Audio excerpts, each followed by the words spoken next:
हाँ सर, ऐसे मक्खन सिंह मेरे पास दौड़ा दौड़ा आया। क्या सर, मन में एक प्रश्न था, आपसे पूछना चाह रहा हूं तो मैंने पूछ ले। कैसा उत्तर प्रदेश के चीफ मिनिस्टर योगी आदित्यनाथ सिंह? तो मैंने कहा मेरे तो ईश्वर है वो।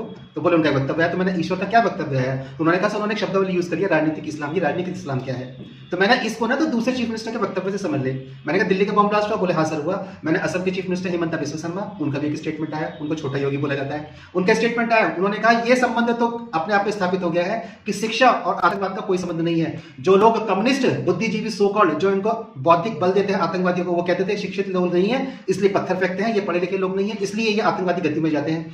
अब उन्होंने कहा ये तो सारे पढ़े लिखे लोग थे, डॉक्टर फैकल्टी थी, सबके सब आतंकवादी निकल गए। और एक बात, ये सारे के सारे आतंकवादी घटने के साथ साथ कन्वर्जन भी करवा रहे थे। और उन्होंने स्वीकार करा है कि हिंदू लड़कों को इन्होंने मुसलमान लड़कों के जाल में फंसाकर उनका धार्मिक परिवर्तन करवाया है। यह है राजनीतिक इस्लाम। यानी कि वो ये इस बात को कहने का प्रयास कर रहे हैं कि जब कोई व्यक्ति पढ़ लिख जाता है तो वो और अधिक घोर आतंकवादी बन जाता है। इसलिए आतंकवाद का और शिक्षित होने का दोनों में आपस में कोई संबंध नहीं है। अगर व्यक्ति को शैक्षणिक योग्यता मिल गई है तो वो और अधिक घातक आतंकवादी हो जाता है। उसामा बिन लादेन तो अपने आप में इंजीनियर था। मैंने कहा मक्खन से एक काम और कर। बोला सर क्या? मैंने तो किसी भी इस्लामी व्यक्ति के पास जा, किसी मुल्ला मौलवी के पास चला जा, मेरा विरोध व्यक्ति विशेष नहीं है, मैं इस्लाम का विरोधी हूं और ये मैं स्वीकार करता हूं सार्वजनिक रूप से। तो मैंने उसके पास जाइए, पूछो कि धरती गोल है चपटी? मानेगा ही नहीं धरती गोल है, बोलेगा चपटी है। क्यों? क्योंकि किताब जो आसमान से टपकी है वो लिखी तो है नहीं किसी ने, वो यहां पर आके बता गई है कि धरती चपटी है। इसे बोलते हैं राजनीतिक इस्लाम।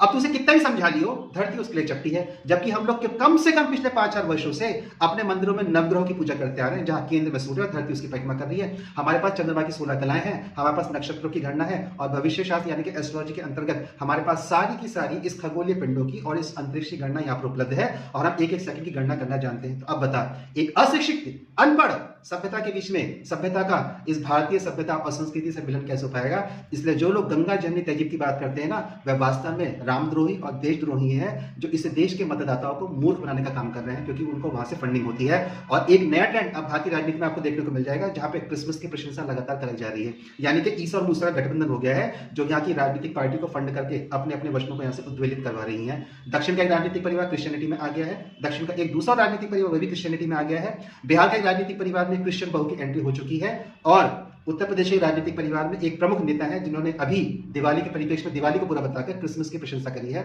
मैं उनका नाम इसलिए ले रहा हूं क्योंकि उनका नाम लेना मेरा मूल विषय नहीं है। मूल विषय यह है कि उनको समर्थन कौन देता है राजनीतिक। जो उनको राजनीतिक समर्थन दे रहे हैं वही उनको पालने और पोसने का काम कर रहे हैं। तो जो राजनीतिक समर्थन दे रहे हैं वो समझ लें कि क्या भविष्य में हमारे अस्तित्व के लिए संकट उत्पन्न नहीं हो रहा है। इसी को बोलते हैं राजनीतिक इस्लाम। तो दोनों चीफ मिनिस्टर के वक्तव्यों को अगर तू जोड़ देगा तो तेरे को परिभाषा और मंतव्य समझ में आ जाएगा कि वास्तव में राजनीतिक इस्लाम है क्या।